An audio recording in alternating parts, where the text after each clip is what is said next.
Good morning, podcast community. Well, we have a special guest in the studio. It was kind of unexpected, but when you mess up, you want to mess up with an organizer. Then it's apparent that you need help, and I need help.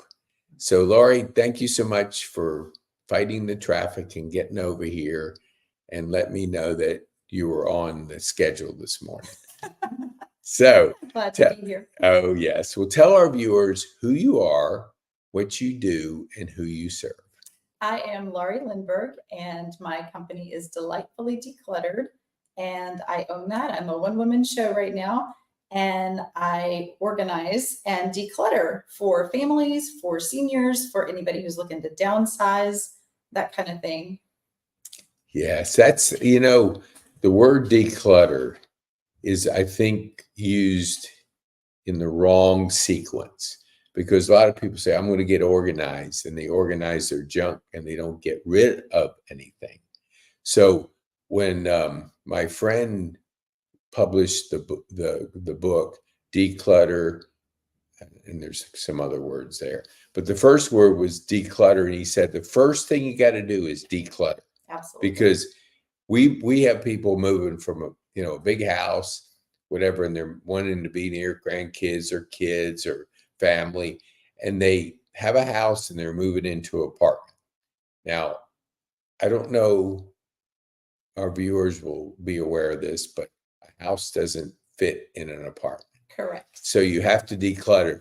So what do you do when people are there? What advice are you given to them? Let's just say I'm 75 years old. I'm deciding I want to be with my kids, and I'm selling my house, and I'm going to move into an apartment.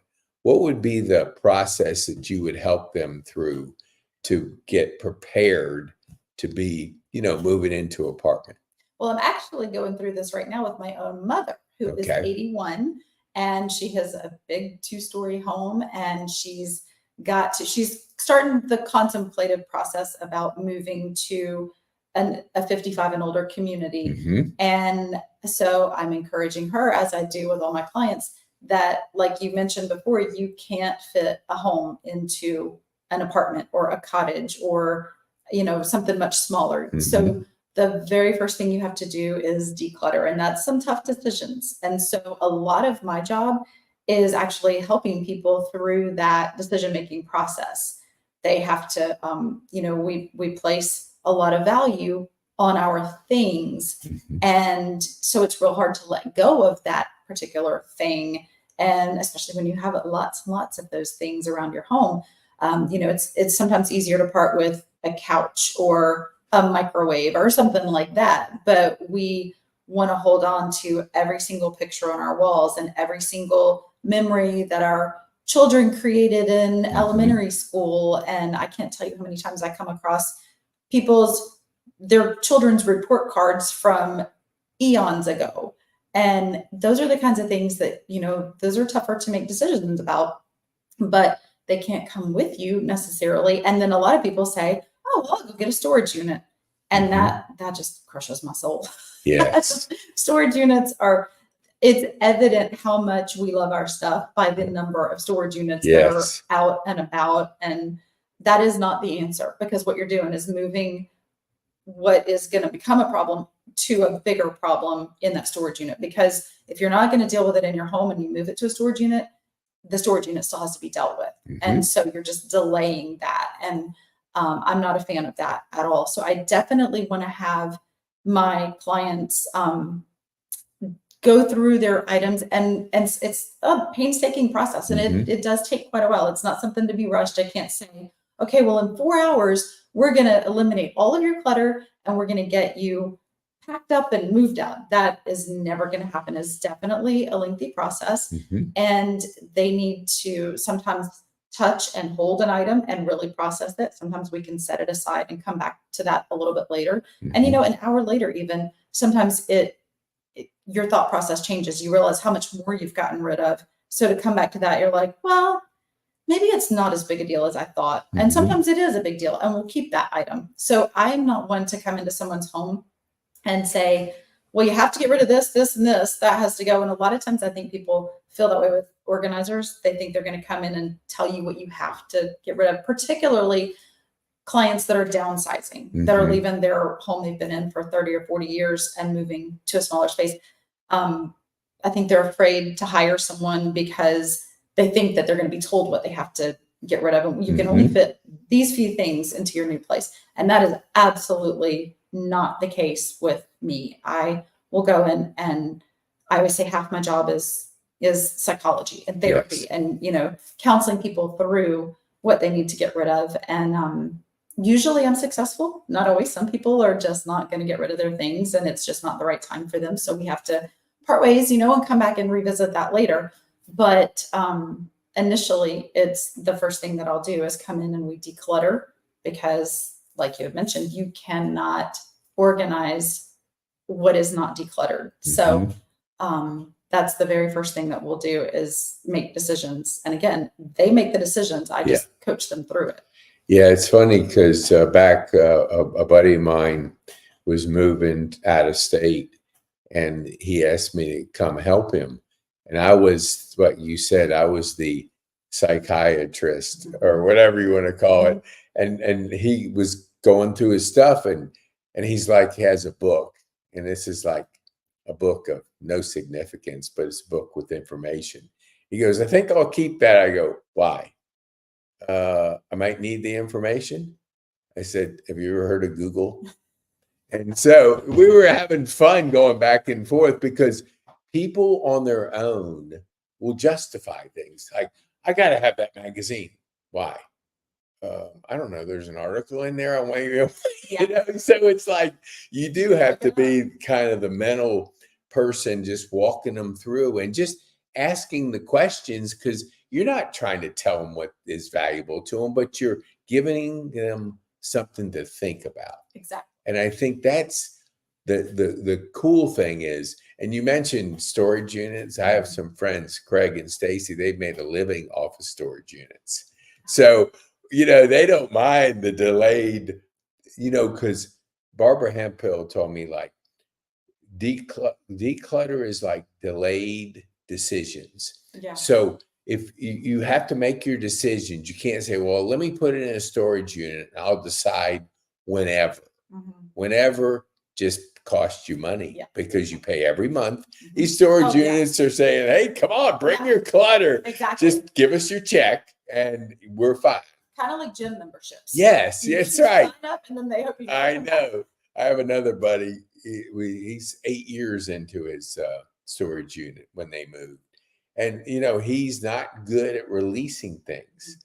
So he's had this storage unit, and you don't go into it and look around. It just sits there, and you got to pay every month. But you hold on to your stuff. Exactly. That stuff is there. You never know when you'll need it, is what they always say. And I have a hard $20 rule with my clients that I say, listen, if you can replace it for $20 or less, and it's not a hardship for you to do that, and you can't remember when you've used it last, and you don't know when you're going to use it, but you're holding on to it just in case, let it go. It has to go, because it's a thing. And we assign so much value to our physical objects. And really, if you think about it, it is not that object that means something. It's the memory that's attached to it. It's the significance of who gave it to you, or what you were doing at that time, or it was a souvenir from that fun trip your family took to Disney or whatever. But guess what? At the end of the day, it's a plastic object. And that object is, I always say, if none of us are getting out of here, alive, right? So at the end of it, we're all going to leave some stuff behind. What is your family going to do with that plastic object, or that book, like your friend was talking about, that, what are they going to do with that? At the end, they're going to just toss it. Yes. And it's not, because the memory is with you. The memory is in your heart. It's in your mind. And so it's separating that memory from that physical object. Sometimes we take pictures of the items. I was doing that with a client yesterday. I said, how about if you just take a picture of this, and then it's in your phone, you can look at it anytime you want to, but let's let this object go. And she was completely fine with that. It took her a minute and I gave her a minute, and she came back around to that and thought, you know what, I don't need this. It's taken up space and I can still look at it right here. So sometimes I think we just have to, it's just navigating, finding different ways to help people come to terms with losing their things, because people do see that as a loss. Yes. And it is very emotional, and I don't discount that at all. And it's a very sensitive subject, but it also is something that has to be done. Yeah. And I want you to comment on this, is the health benefits of really a decluttered environment. Because we always hear those TV shows, the hoarders, I forget what the name. And when you have so much clutter, what have you found to be an unhealthy situation by just having all of this clutter? Do you run into that in your work? I do. And I have a saying, physical clutter equals mental clutter. And there is no way, I don't care who you are or how you kid yourself, that you can thrive and function as a full, complete person in a healthy way in an environment that is so cluttered up and has stuff everywhere. And I'm not even talking a hoarder type situation, because that's a completely different thing. That is truly a sickness, and that is truly a different thing. I'm talking people that just love their stuff, that just have a lot of things, piles of books, maybe books are a big one. And just lots of things. I have clients that will stuff their garages full of just paper towels because they were at Costco. And the paper towels were on sale and we got to buy them, even though we already had a bunch. We need to get more. And it's that scarcity mindset, I think, for a lot of people too. But it definitely creates a scattered mindset, and you cannot think clearly. And you can't also, I'm a big proponent of love what you have and cherish what you have, but you can't cherish everything. And we know that. I mean, our minds and our hearts are just not that big. We cannot love every single thing that we have. So let's be careful with what we have and what we surround ourselves with. And that goes for people, that goes for, our objects, our items, things like that. But you have to be careful how much you have, because it does overload your brain, and our brains cannot think that way. Right. You need to have a clear space. And plus it's hard to clean. I mean, if we just get down to the nitty gritty, I'm not a cleaning service, but it is, when I start decluttering stuff for people, it's amazing what's really under that pile of books, and how much dust is there, and how much dirt collects in the corners and underneath all the thousands of pieces of furniture. So you do have to be careful of that as well, because that can lead to allergies and sicknesses and things like that. So, I mean, it's a physical thing as well as a mental thing. Yeah. And I like what you said. It's, the mind is a powerful thing, either for us or against us. And when we have an open mindset about, it's not a book that's going to make a difference. It's the memories of when you read that book. So do you actually have to hold on to that book? And I think if you kind of open your mind and think about, I want the memories, and the memories are up here. If you can create memories that can be better. And you mentioned something about taking a picture. I will take all my grandkids' artworks and I scan them and I put them into a folder. So I've had Evernote for 10 years.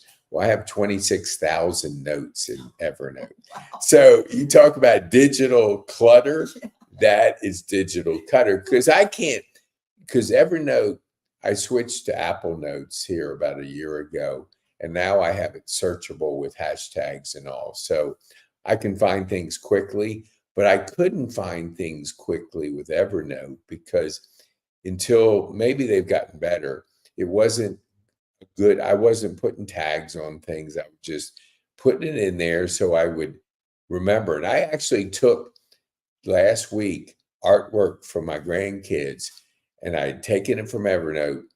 Of course, it's an image, put it on a card and sent it to them from, 5 years ago. So there are ways to capture those memories. but you need a professional. Mhm. And what I always want our viewers to know, the do-it-yourselfers, it sounds good. You say, well, I'm going to save money. I'm not going to hire an organizer like yourself. I'll just do it myself. I got the time. Well, do you have the time and do you have the expertise? I mean, because you do this for a living. Do you think you're going to compare to me, who's a do-it-yourselfer? No way. You're going to have the strategies that you've seen over and over and over again, and you're going to help people through that.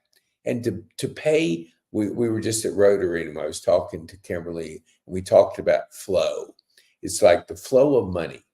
The flow of money has to be, here, Laurie, here's your fee. Would you please help me declutter? Because I'm moving in to this small apartment.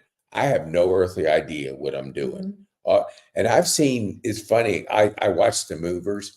They'll move in and then all of a sudden they're taking a couch out. Yep. They're like, it didn't fit and it's going back. How much did that cost you? Exactly. That you all of a sudden move day. It's a big day. Yeah. And you go, oh man, the couch is 2 inches too big. I can't fit it in the room. Yep. And it happened to me. I moved a bed and I couldn't get up in the bed. I didn't even think about it. It was like, I said, the mover, I was saying, what is it, Alan? I said, Alan, you got to help me out. I got to get this thing out. I had a dresser. I had no room in there. It was like the room wasn't big enough for it. I said, I need these 2 pieces taken back and I need a different, smaller bed. But I didn't know what I was doing. Yeah.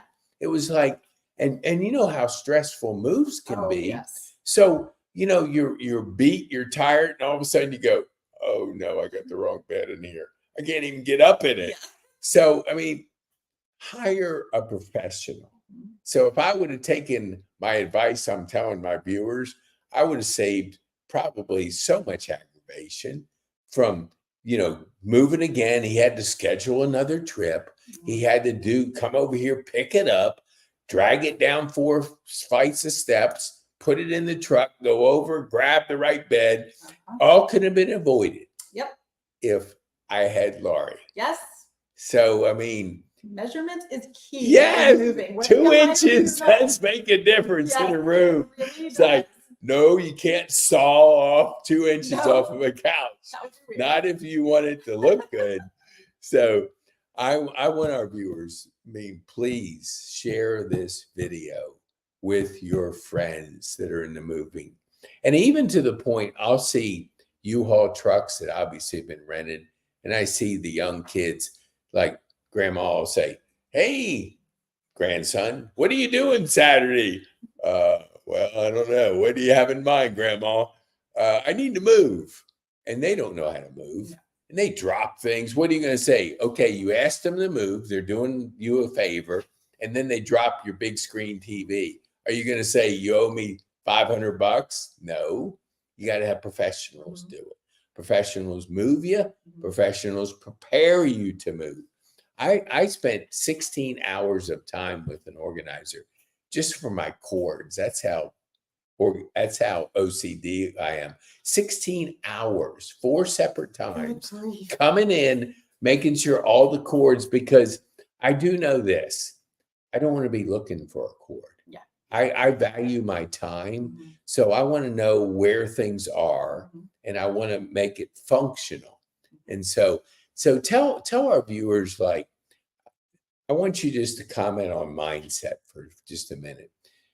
When somebody hires you and you put them through your system and you help them, declutter, you help them make that move. Let's go to your mom. Okay. Has she already moved? No, she hasn't. Okay. So this will be cool to have you back because 1, you're helping her transition. 2, now, sometimes, is it hard moving family members? Would your mom say, oh, Laurie, she grew up. I can't, can she imagine you as an organizer or is she just thinking you as a daughter? I think I will convince her that I am an organizer Yeah. and not just her daughter. Right. We're in the very beginning stages with her. Her house is not Okay. listed. She doesn't know where she's going to go. She lives in Kennesaw, but she's looking somewhere in the probably Cherokee area, maybe. Not sure exactly yet. So we're getting ready to start kind of looking at some places and getting an idea. She's still coming to grips with the fact that she does not need a big 2-story house and, Right. the whole yard and all of that. But I do think that she will help me because I'm going to help her. There's a lot of things I think about it that she doesn't know that she's been in the house since, she's been there for probably close to 40 years now. Wow. So she does not, it's been a long time since she moved. She moved a lot in her earlier years, but she does not, it's been a very long time. So, and again, she's 81. So moving now is going to be very different than it was 40 years ago for her. And so, yeah, I think she's going to allow me to come in and assist with that because she needs help with some declutter. We've already started some of that. I have a junk removal company that I work real closely with, and I've had them come out already and take away some stuff that she has deemed, in fact, junk. Is not good to donate. I do donate as much as I possibly can because I really want to keep things out of the landfill. I love our environment and I worry about it. And so I definitely want to not just, everything is not garbage. And I also believe that with my mom and with any of my clients of any age, the stuff that they have has value to someone. And someone, I think I love to give it to places that are not necessarily Goodwill. I will take off some donations for people as much as I can fit in the back of my SUV. I will take away for people at the end of a session. And because if I have learned that with human nature, if I say, I'll put it by your door and you can, take it when you're ready to go. It doesn't happen. It's still there. It's just, that's the nature of humans. So I do take that away, but I try to take it to places that will, breathe new life into it and that some good will come out of it and, benefit the animals or the homeless people or the, like no longer bound in Woodstock with, helping people with drug addictions and things like that. So I try to come up with ways to give your items new life as opposed to just dropping them off somewhere. Yeah. And I think that is because I always do my mental gymnastics, like I'm re-gifting, because what is it? A person's trash is another person's treasure.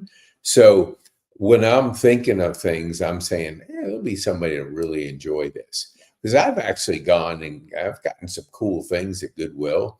I got, this is a golf story, but I went into golf to Goodwill one day and then there was this big bag and it had at least 40 clubs in it. They were in the wrapper and it said like $40. So I go to the guy, I said, is this thing mismarked? I said, this is, there's a lot of clubs in there. He goes, no, that's the price. So I bought it and I started using the clubs, but all my friends kept giving me a hard time. Are those the Goodwill clubs that you're playing with? So it was hard on me because golf is, you got to concentrate. And they're all rubbing me, they're giving me a hard time about my golf clubs. Where'd you get those golf clubs? They're yelling to all their friends. And so I became the guy with the Goodwill golf clubs. So I absolutely hit them great. I loved them. I gave away a bunch of the clubs. But my point is I couldn't handle the ripping. I finally took them to my mom's. I said, here, when I come up, I'm not going to bring my golf clubs. I'm going to keep them here because I couldn't handle my friends giving me a hard time of buying a nice good set of golf clubs because on the golf clubs had a name and it was from like Hilton Head. So somebody like, okay, I'm not using these anymore. I'm going to get, so they regifted them to me and I loved it. But, I think we always think our stuff is valuable to us, but it can be valuable to others. And so if you think about your regifting your things, it can help separate yourself from some of your possessions because I think we talked about it before we came on. It's not like you can take your cell phone to heaven. I mean, it's like you ain't taking anything. Nothing is like, so, capture the memories, but realize that your environment is your environment.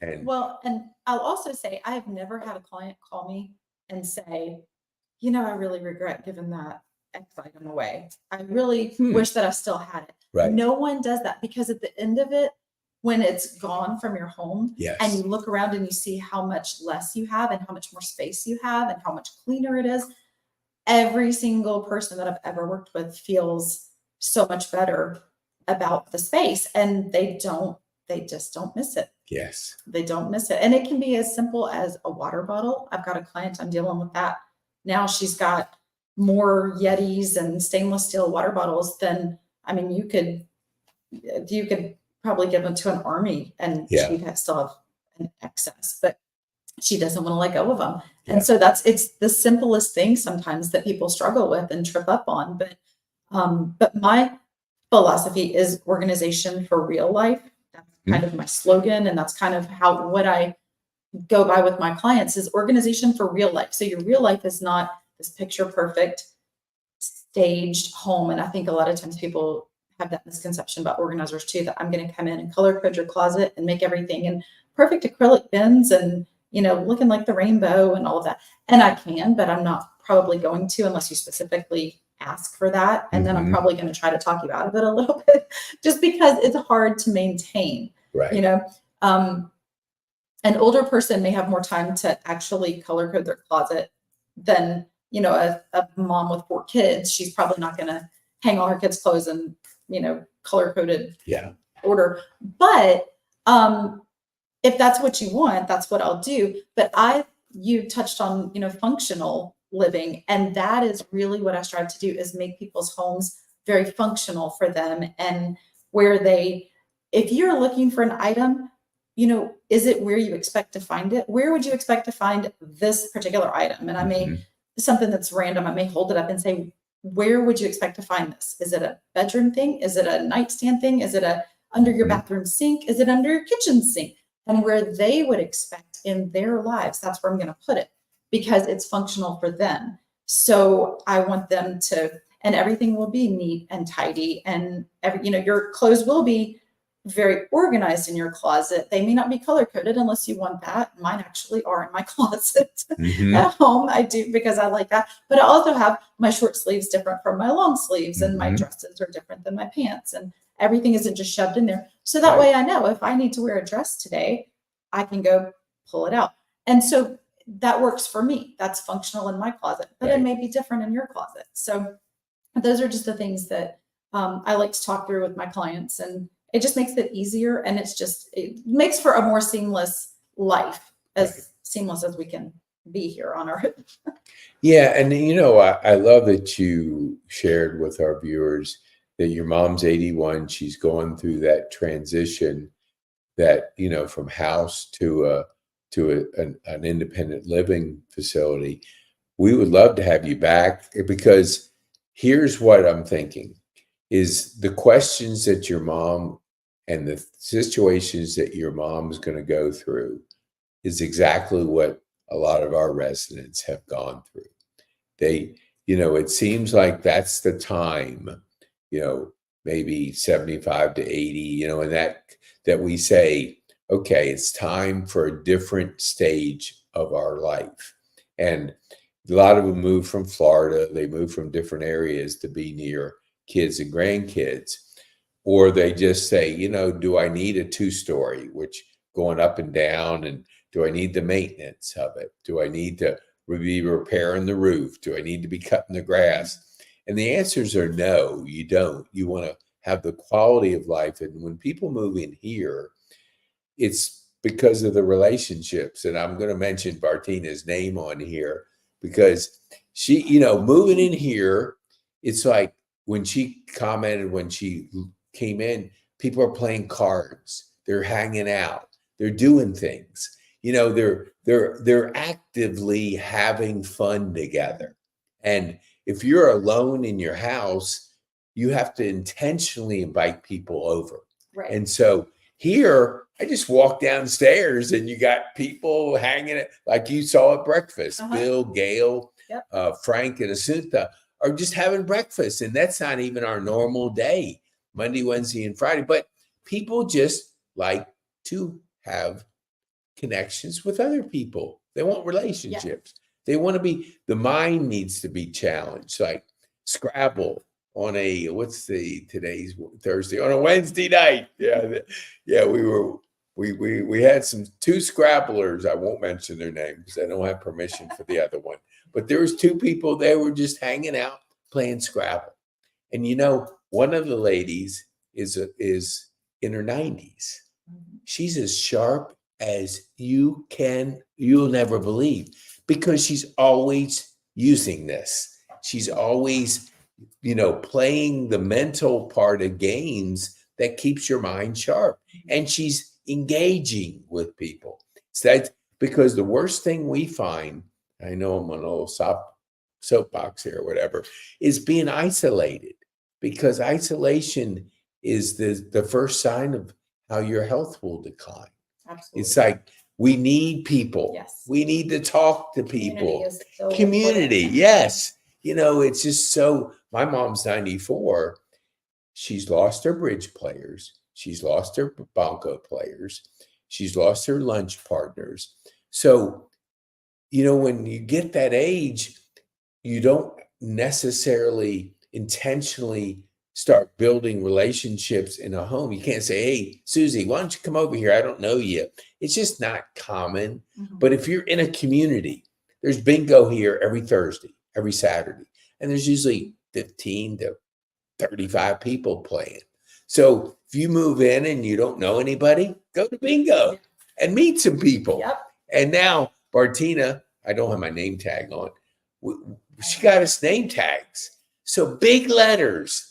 Key, big letters. We can't see from, like, sometimes these letters on these name tags is like, whoa, what's your name? And you're just staring at the person's chest. I mean, It's crazy. Like, is that weird or what?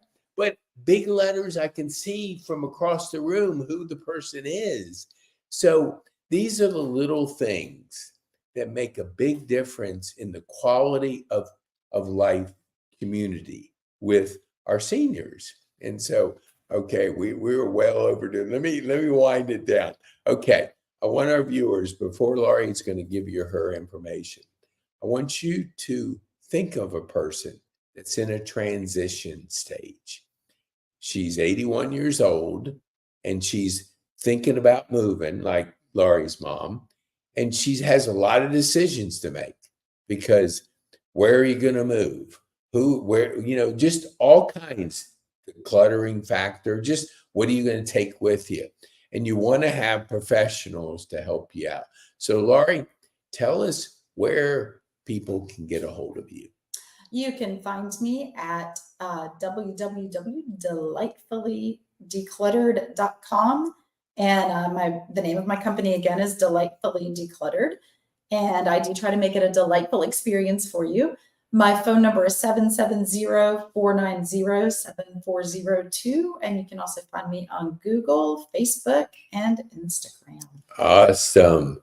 Well, I want to thank you for taking the time to come here, because you were competing against the educator, but you won.